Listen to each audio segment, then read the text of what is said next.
What's up, guys? I'm Jack, and this is Daisy. Daisy, get over here. Say hi. Say hi. Good enough. And welcome to another video. Today is a special day, because this video is going to be super interesting. You guys saw my fun clickbaity title. Yeah, that's what we're going to do. This is a Nuzlocke using Messmer flame weapons and spells only. But on top of that, I bought all these fun super spicy peppers. So every time I die and lose one of my weapons, I'm going to have to eat a spicy pepper too. And you guys probably don't know this, but I'm a white boy and I don't like spice. Don't get me wrong, I have a high pain tolerance, but that doesn't mean I like spicy food. So I'll go ahead and put the rules of the run on the screen here, but long story short, for those of you who don't know what a Nuzlocke is, it's whenever you die, you lose whatever piece of gear you were wielding at the time. And if you lose all the gear that you have access to during the run, you lose the run. And in this case, if we lose the run, I have to eat a Carolina Reaper, which is one of the spiciest peppers in the world. But without further ado, let's get started. Now, first thing I want to say, this is in New Game Plus, so the early game is going to be pretty easy. So with the Serpent Flail, we destroy Margit here, incinerate Gostock, and with the Fire Knight's short sword that took me literally an hour and a half to farm for, we annihilate Godric the Grafted. We're not going to waste any more time before we grab the Academy Glintstone Key, destroy the Red Wolf of Radigan, and then end Renala's life with our giant Fire Knight's greatsword. And trust me, I know this looks super easy right now, but keep in mind this is all remembrances, so that includes Melania. Anyway, we teleport to Caelid, run through the Swamp of Aeonia, and eventually find ourselves at Redmane Castle, where we can begin the Festival of Radahn. So the good news is Radahn is weak to fire damage, and everything that we have does fire damage. Furthermore, the Winged Serpent's Helm, the one that we're wearing right now, actually boosts our Ash of War damage for any of our Messmer Flame Ashes of War. It's a 10% buff, which is nothing to scoff at. So with that, on top of our Shard of Alexander, plus the two-handed talisman, we do a lot of damage to Radahn. And we would do a lot more if I was allowed to use Flame Grant Me Strength, but in my runs I don't allow any damage buffing incantations. Before long, we can take out half of his health, and then we're just about in phase 2, though he does hit us a couple of times before we can push him through. Now, I'll be honest, I think that most of the bosses up until around Malekith are gonna be free. The Fire Giant may give us some issues considering his massive health pool and, you know, how much he resists fire damage, but other than that, I think we should be okay. But yeah, everything including and past Malekith is gonna be pretty difficult. Malekith, of course, there's Gideon who does a lot of damage for no reason. Moog, that's going to be rough because he heavily resists fire damage and has a lot of health. Oh, and Melania, of course. So we're going to take these early game wins when we can.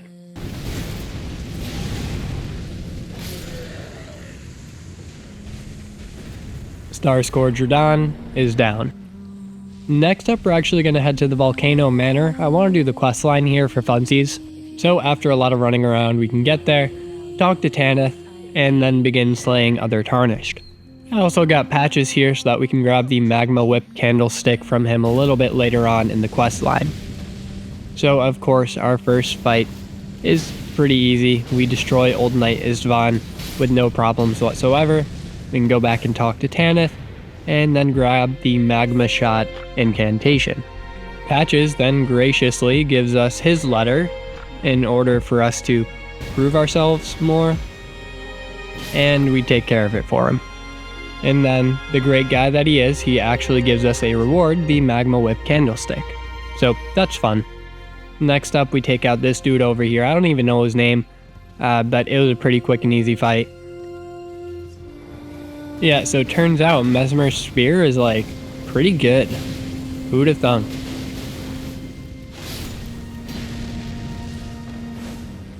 And after that, we get the red letter and the letter from Bernal. And that's about all we can do for this questline right now, so we're going to keep moving. And next up is the Draconic Tree Sentinel, who does give us some problems, and hopefully doesn't wipe us. After some dancing around, I can get his health pretty low, but he does keep hitting me because I am mistiming literally everything. But I do get a poise break at the end, which allows me to finish him off. Definitely wasn't my best fight, but we're still deathless and that's what matters right now. So we can run through Lane Dell, grab a rune arc, and then head to the fake roundtable hold for our next Volcano Manor quest step. And there's some fantastic loot in this building, so if you've never been in here before, definitely check it out. It's right past Lane Dell, right behind the big wall. Not the big wall outside of the city, the one inside. It's the West Capital Rampart side of Grace, I believe. Anyway, Bernal summons us to help him fight these two dudes, and we destroy them. Good enough. We actually got the Raging Wolf armor set from that, which is a really cool armor set, and basically the entire reason I wanted to do this Volcano Manor quest in the first place. Golden Godfrey was a pushover, which takes us to Morgott, and Morgott can either be extremely easy or extremely difficult depending on the day. So we begin the fight by going for a Flame Skewer Ash of War, and then we try to guard counter one of his attacks, but we miss. He smacks us with a short little combo, but we can tank through it pretty easily, and hit him back with a guard counter that does a ridiculous amount of damage. And it's actually right here that I want to ask you guys if you'd be willing to subscribe. Only if you enjoy this content, of course. If you don't like it, then definitely don't sub, but it is something completely free to you that makes a world of difference for me. But if you don't want to, that's totally okay. I appreciate you guys just for showing up and watching my content. Anyway, we get a riposte in between phase 1 and 2 that actually takes Morgott pretty low, and then one more hit after that can take him into phase 2. I go for Rain of Fire during his phase transition, and that does some damage. That's not bad. And then I hit him with a Flurry of Fire Serpents. Now, I do want to mention that since I used Rain of Fire, Fire Serpent, and this sword, if I died, I would lose all 3 of them. I didn't die, so I didn't lose any of them, but just wanted to clarify that point of Nuzlocke. So on my way to the Forbidden Lands, I actually decide to make a quick pit stop. And that pit stop is to get Morgott's Great Rune. Normally I just go with Godric's because it's really good, but Morgott's grants us a lot of extra health, which in a run where I'm trying to die as little as possible, I figure might be the most helpful thing we can possibly grab. On our way we have to fight the Fell Twins, and this is such a cool intro to a boss fight where everything just goes dark, so spooky, but these guys were also kind of pushovers, so this fight didn't take very long. After that, of course, we can grab Morgott's Great Rune, and it is ridiculous how much extra health this grants us. Basically, half our screen is a health bar, and I only have like 45 vigor or something too, which is crazy. Anyway, we make it to the mountaintops of the Giants, run across the freezing lake, and across the big chain? Yeah, to arrive at the foot of the cauldron and the Fire Giant's lair. Considering how much health this guy has and how much he resists fire damage, I thought it might be prudent to bring the Spear of the Impaler along, easily my most powerful weapon. And even with our strongest weapon in hand, our shots barely tickle him. Fight, but thank God this dude is so slow, otherwise we might actually have some trouble with this. And I think we all know how easy phase 1 is, so I'm just going to show you a quick highlight reel of our first phase. And yeah, long story short, we did eventually make it to phase 2 after a bunch of jump attacks against his leg, and phase 2 would be where our problems actually begin. The Fire Giant does get some pretty powerful moves in his second phase. His attack where he erupts into a giant volcano and sends a bunch of meteors towards us. I guess they wouldn't be meteors, but you know what I mean. That does a lot of damage, and I have been taken out by it many times. Yeah, this attack. Also, any attack where he just breathes fire is ridiculous. It does so much damage and could probably one-shot us from full health if we get stuck in it. So we definitely got to be careful here. He also doesn't have a very easy crit spot to hit anymore, so yeah, that's also kind of a problem. Thankfully, in this case, I managed to poke him in the eye right before he gets off a big fire breath attack, and with that, I can miss my riposte. Damn. Well, that's okay. We still got some pretty decent damage off on him. Daisy is freaking out, by the way. I don't know what happened. She's just like sprinting around my apartment screaming. She definitely didn't get into my coffee, I don't think. Well, regardless, she's probably fine.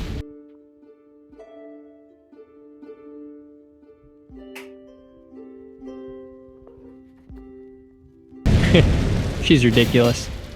Anyway, I kept going for jump heavy attacks and eventually got a poise break, which did get me to a riposte this time. And though the riposte didn't finish him off, a spear truck plus an Ash of War certainly can. Fire Giant down, and we're still deathless. This is going a lot better than I thought it would. The Godskin duo is next, and with the help of sleep pots, they are never an issue. So we put them to sleep, then went for some charged heavy attacks, eventually getting a poise break, which allows me to get a riposte, and after that riposte, well, they're basically dead. We can do that with the fat one and skinny a couple of times, and then this fight is over.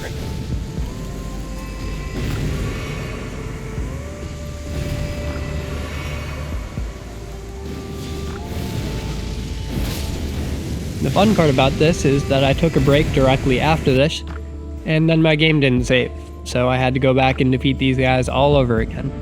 This time I decided to just use my scythe because why not? I already beat them once, and the added bleed from the scythe will make this fight even easier. And yeah, it certainly did. If you've never used Phantom Slash on a scythe, it is amazing.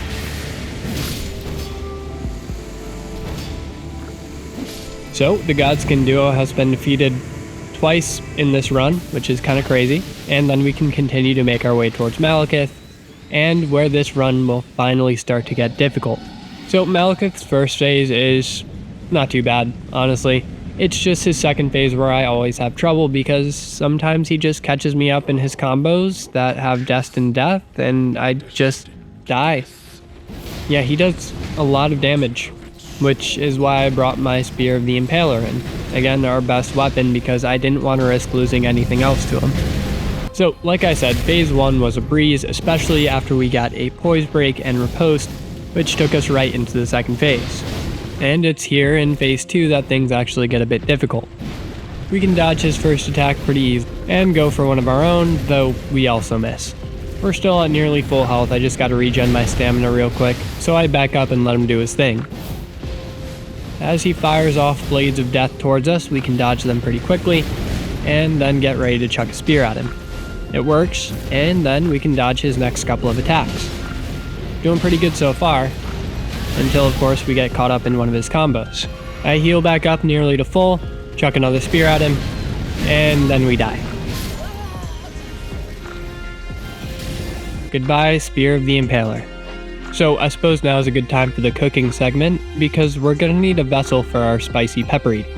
And that vessel is gonna be chickpea tacos.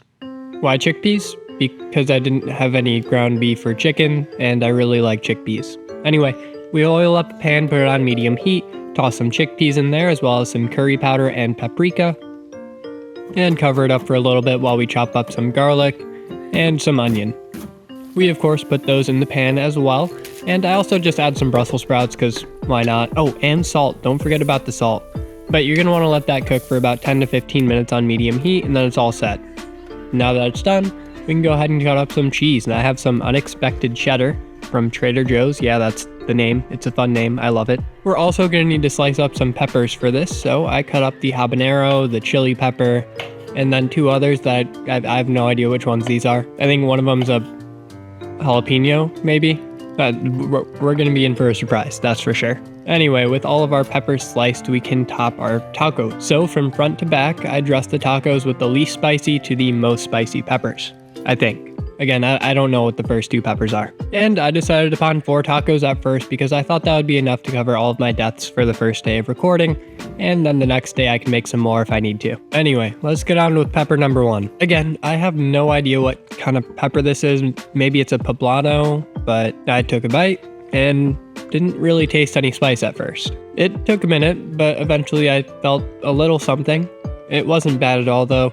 I would definitely rate this only a 1 out of 10. Barely spicy at all, but that'll definitely change if we get to the Carolina Reaper. Our second attempt went much better. This Ash of War Flame Skewer is actually pretty good for this fight considering that it goes upwards, which makes it easier to hit Malekith.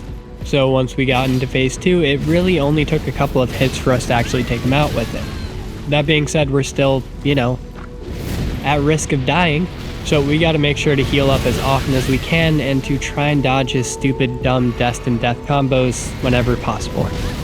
And I get caught up in the exact same combos last time, almost dying, but I do manage to heal up before death. And with that, we are back to nearly full health and we can start fighting him once more. Another use of our Ash of War takes him pretty low, and 2 more should do the trick. Maybe 3. After getting hit by more of his attacks, we can tank through it and go for some more Ashes of War, taking him into one-shot range, and we can finish him off. I'm glad we only lost 1 weapon against him, but still sucks. Alright, Gideon's up next, and although we can stun him very easily, he does a lot of damage. So we get him down to one-shot range pretty quickly, and then we lose again. Nice. Like I said, an easy run up until Malekith. I guess this means it's time for taco number 2. So this is, I think, maybe a jalapeno possibly, and I took my first bite, and this time I did feel something. It was definitely spicier, not by too much though. It only caused me a little bit of pain. The chickpea tacos were amazing, by the way. 3 out of 10. Our second attempt against Gideon went pretty well, and we destroyed him very quickly. The Serpent's Flail is up next in our fight against Godfrey. And by the way, we really don't have many options left. Right now we just have our Serpent Flail, our Fire Knight Greatsword, and our Fire Knight Short Sword. And our spells, of course. But still, that is not a lot. Thankfully though, I actually have had practice beating this guy with the Serpent's Flail before. I did a flail only run a while back, and the Serpent's Flail was the one that I used to defeat Godfrey right here. So with that in mind, I knew that this would be a good choice for him. Flails are a lot better than you'd think they are, especially this one. So we can actually very quickly get him into phase 2. Yeah. And for phase 2, I decided to actually use something a bit different. I wanted to use the Fire Serpent. I'm actually not that good at Hullo. I don't know what it is about it, but I'm just not good at it. So I figure our best shot to get through this without dying would be to use the Fire Serpent against him. So yeah, I spammed it, and it worked pretty well at first. We were able to dodge his attacks, stay out of the way, and just spam our Fire Serpent whenever he was pretty far. And I still have 2 FP flasks, which will hopefully be enough or nearly enough to finish this fight. We barely dodge a grab attack and spam more Fire Serpents. Also, sorry if I sound nasally today. My nose is like really stuffy for some reason. I think I'm getting sick. So yeah, sorry. Anywho, spamming our Fire Serpent is doing pretty well against him. He only has what, like a 1/5 of his health left? We can dodge another grab attack and keep going for Fire Serpents. Great spell, by the way. This is a really good equivalent to Glintstone Pebble. Not as much range, but still really solid. Not too much FP consumption, and a great amount of damage. You can also charge it up, which makes the Godfrey icon, is that what it's called? Make it do more damage. But I didn't grab that, unfortunately I forgot to, but that's okay. After getting out of the way for his AoE attack, we can get to safety, and then spam the absolute hell out of him with our incantation, taking him down, and getting to Radigan and the Elden Beast.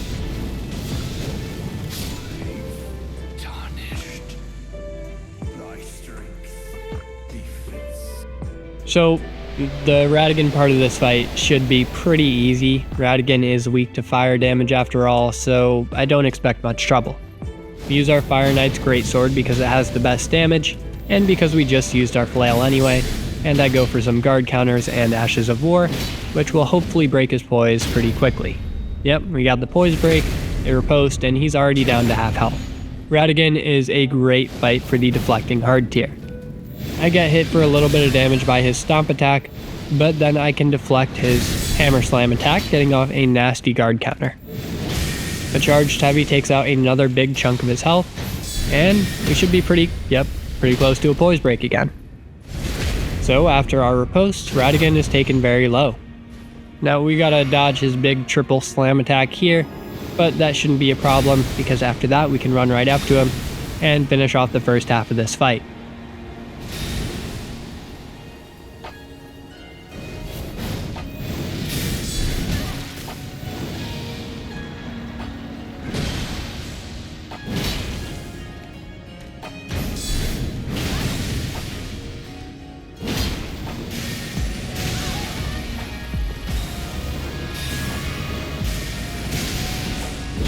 I got hit a few times, but Radigan's down, which takes us right to the Elden Beast.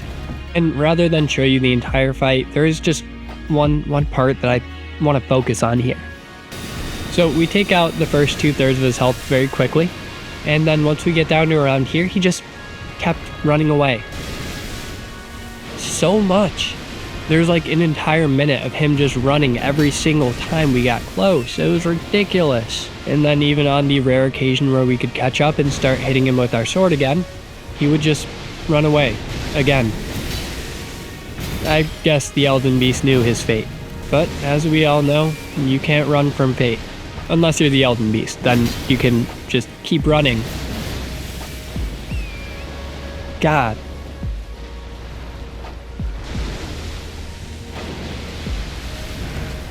Anyway, he eventually went for his big circle holy explosion attack thingy, and once he got down from that, we could chase him around more, smack him a few times, and finish this fight.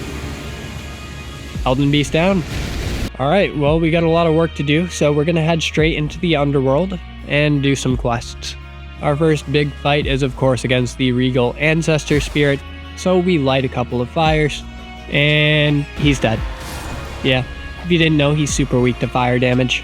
The Valiant Gargoyle duo was next, and our Serpent's Flail made quick work of them.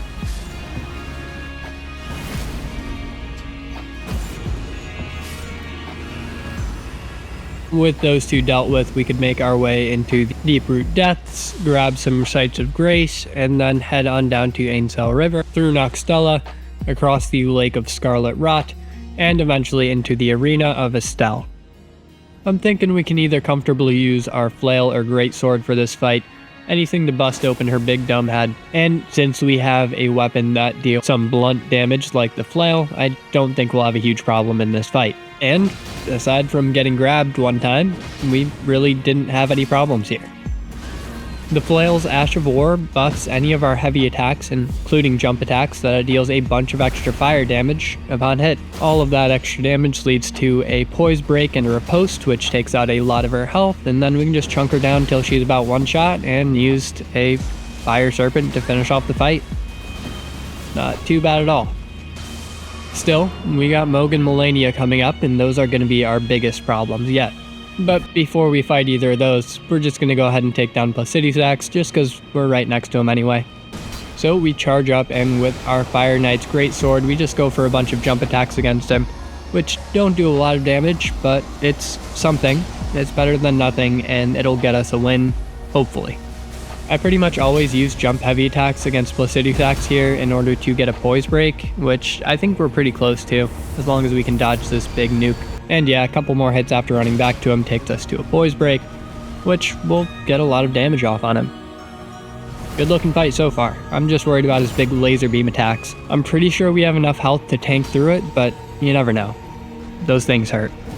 And so does his giant lightning claws. Ow. In hindsight, I probably should have just healed back up to full here, but I didn't think that I needed it, which caused me to die. I really didn't think we'd lose to Placidusax, but it is what it is. Oof, okay, time for taco number 3. This is where it should actually get spicy. So this one is a chili pepper, and I was a bit worried. I took my first bite and immediately felt the heat. It was a big jump from maybe like 10,000 Scovilles to 50,000, and I just looked up all the peppers, by the way. I already put text up for the previous one. So yeah, that one hurt. 6 out of 10, and I definitely needed some water after that, which just made it worse. So, yay. Alright, well, we're only left with the flail and the Fire Knight's short sword, and the short sword, being a knife, isn't really going to do much damage, so we're going to stick with the flail for the rest of this fight, and probably for most of the run. Yeah, our second attempt does go a bit better, and I don't get trapped and die and forget to heal, so that's always a good thing.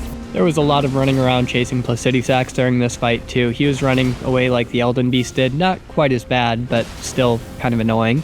And we got our hits in whenever we got an opportunity. And it's at this point that I want to thank my channel members. Micah, Mary, Beer, and if anybody else has joined. I record these like a week and a half in advance, so I don't know if anybody else has joined yet, but thank you guys. You know, it's really tough coming up with a way to express my gratitude to you in a unique way every week, but just know that I truly mean it when I say thank you. Like, it really does mean the world that you guys are here to support me. And if anybody wants to become a channel member, don't feel like you have to. You can either press join, or I also put it in the description and you can just follow the link. You get early access to videos, a cool emblem that changes every month next to your name, and some other random stuff. But again, don't feel like you have to. You guys just being here is more than enough for me. So thanks to everybody else who's watching as well. Anyway, we did survive the big laser beam attack, and as Placidusax goes into a storm cloud once more, we can dodge his next attack. Actually, we didn't dodge it, we got hit by it, but that's totally okay, because we're healing up this time, we're learning from our mistakes, and 1 or 2 more hits should do the trick here to take him down. Alright, well, that's just about all of the easy bosses. So, I guess let's just skip to the hardest and fight Malenia. I grabbed the first secret Haligtree medallion and then just had the most trouble fighting this dumb bird here. I don't know why, I just couldn't hit this dumb bird. It was ridiculous.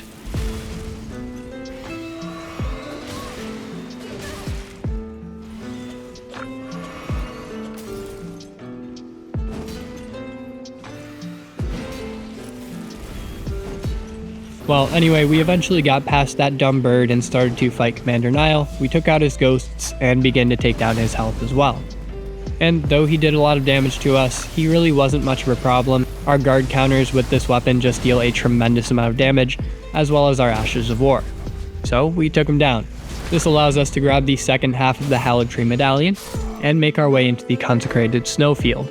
We ran straight to Ordina and started the puzzle, which was pretty quick and easy this time, no problems, and made our way through the teleporter to get to the secret Haligtree. Again, without wasting any time, we fought and defeated Loretta, though she did do a lot of damage to us and almost took us down.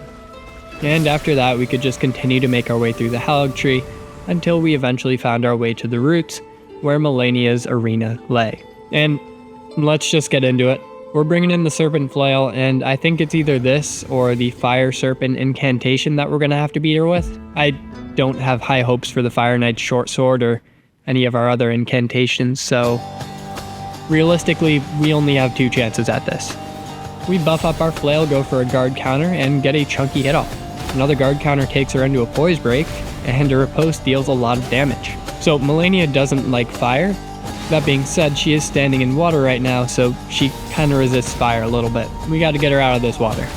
Another couple of deflects, a poise break, and a riposte nearly take her to half health already.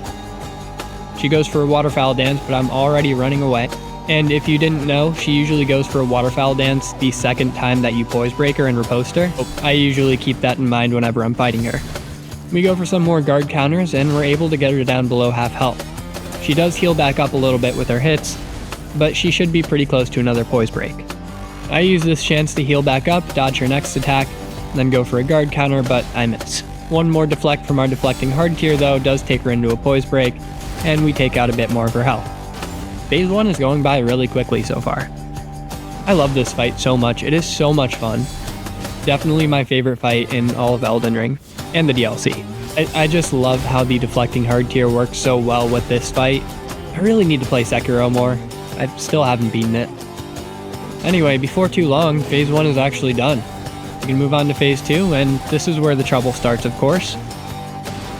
And seeing as we're actually doing pretty well, I might be willing to risk losing the Fire Serpent to this fight as well. I think that'll allow us to get a lot of extra damage off during these Scarlet Aeonias, so after I heal back up, I start spamming Fire Serpent for some extra damage. It's free real estate after all. So our incantation spam takes out a not insignificant portion of her health, and we can block her next attack. We dodge her Flower Power Ground Slam next, and hit her with an Ash of War. Yeah, every attack from our Ash of War charged heavy attack deals so much damage to her, so we might actually have a chance here. I really hope so, otherwise I'm going to be eating a Carolina Reaper, which I really don't want to do. Anyway, we do get a poise break, but miss our chance to riposte. She is below half though, so we're doing pretty good. Another guard counter chunks her pretty low, and I think one more hit and we should get another poise break here. Her riposte, again, takes her down very, very low, and we're almost done here. This is crazy, we have a lot of healing too. She goes for what may be her final mistake in a Scarlet Aeonia, which will allow us to spam our Fire Serpent against her once more. though I did run out of FP, so I didn't get off as many as I would have liked. Regardless, that did pretty well, and at this point it might even be smarter to just go for Fire Serpents, and oh god, I suck at dodging this attack. It might honestly be over here. Whew. Okay. Well, we certainly lucked out there. I managed to survive that attack somehow and heal back up. I charge our flail with an Ash of War just in case she gets close, but instead she decides to go for another Scarlet Aeonia. And this might actually take her down. So while she's just chilling, I spam my Fire Serpent. Guys, I think we just beat Malenia on our first try.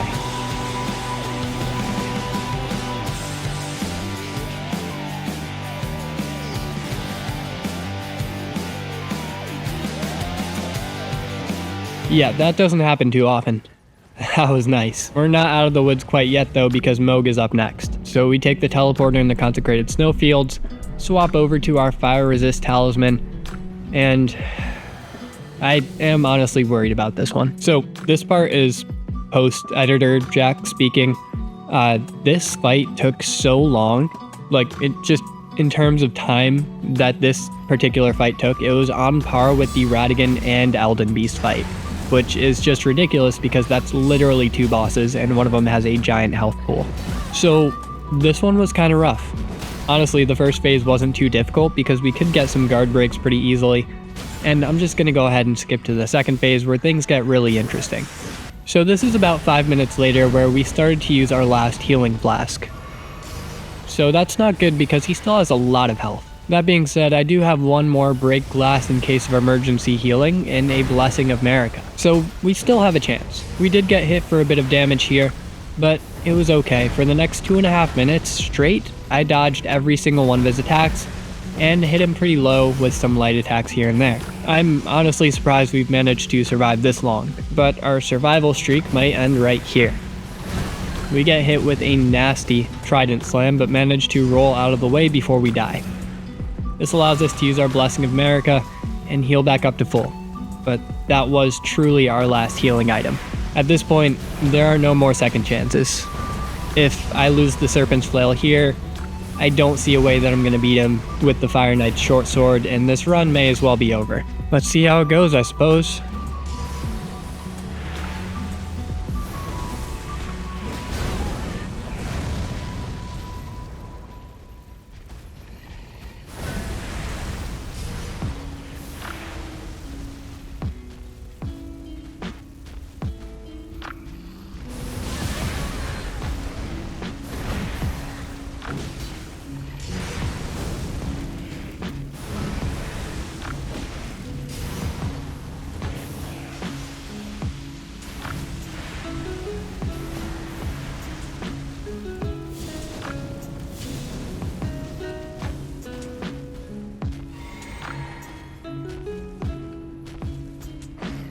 It was here that we got hit with one more attack, and Mohg took us down to 1 shot. If we get hit by literally anything right here, we will die.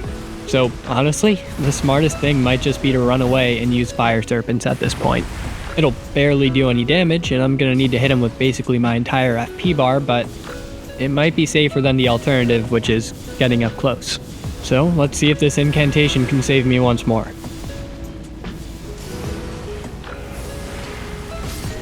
Oh my god. We actually won. With basically no health left. That was crazy. Whew. So we cheated death that time, and we can take out Loretta to begin Ranni's questline, so that we can grab the Finger Slayer Blade and the Curse Mark, which we're gonna need for Fortisax. So we grabbed that pretty easily. We had a nearby Site of Grace, get the Carrion Inverted Statue from Ranni, hop down the Carrion Study Hall, and then grab the Curse Mark of Death from the roof. Or is it the basement now? I don't know. Oh yeah, I guess there's a bridge that leads to a tower. Anyway, after that, we talked to Fia for what feels like forever, and this is sped up to 1,000 times speed, by the way.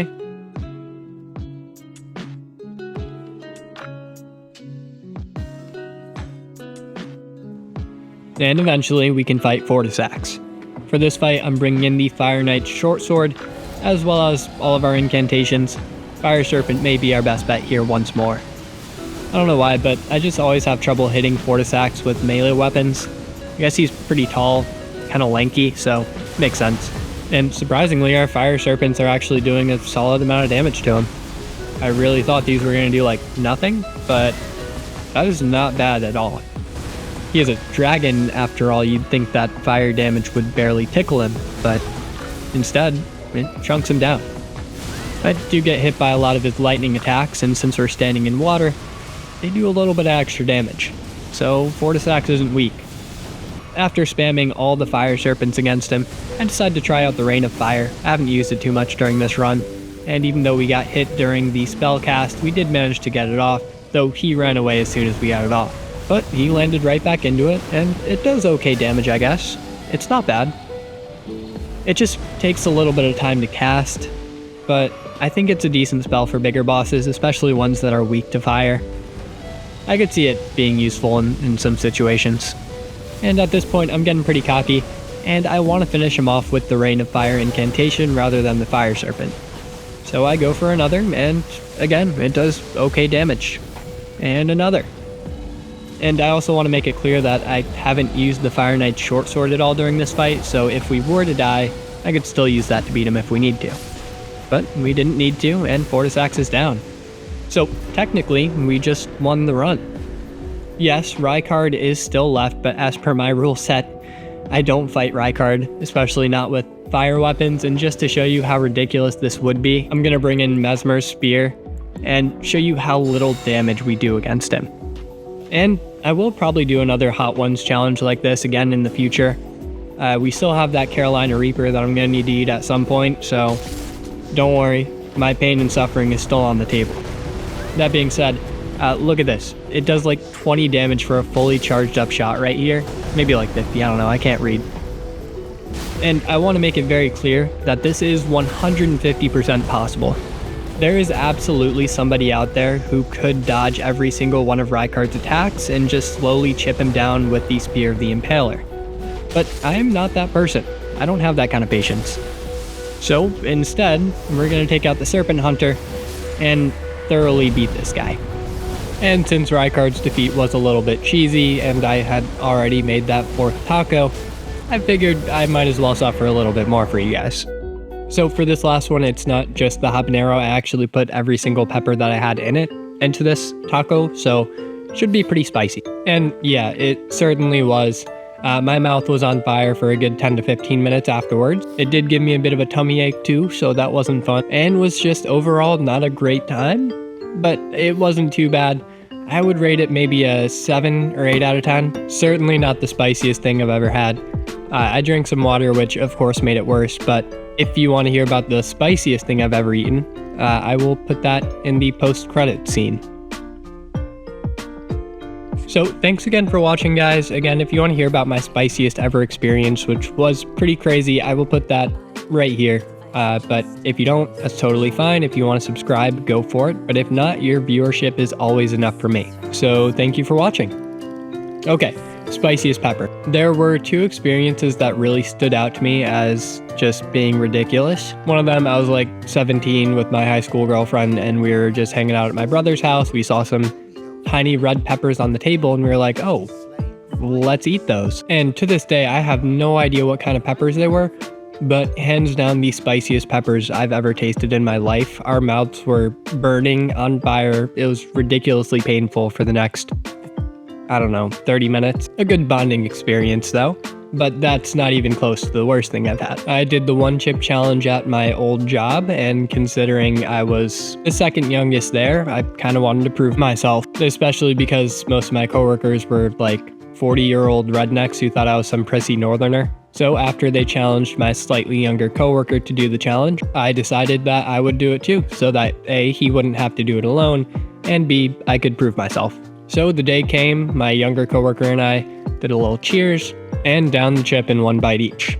The spice itself was fine, and having broken many bones, my pain tolerance is quite high, so I didn't show a sort of weakness or pain, and eventually my younger coworker Dom said he had a stomach ache, so I offered to go to the gas station and buy Tums. So I got in my car with my mouth still on fire and my stomach feeling just the worst. Drove a minute to the gas station, took 1 step out of my car, and vomited all over the parking lot. The rest of the day was absolute hell. I had the worst cramp in my belly, but at least I proved I was tough, right? Still though, even that pain didn't even come close to what I felt when my arm snapped in half or when I got stung by a stingray that one time. Yeah, that stuff hurts. I still have a hole in my foot from that. Anyway, thanks so much for watching, and if you stuck around, I hope these stories were entertaining, and I hope you guys have a good one. Peace.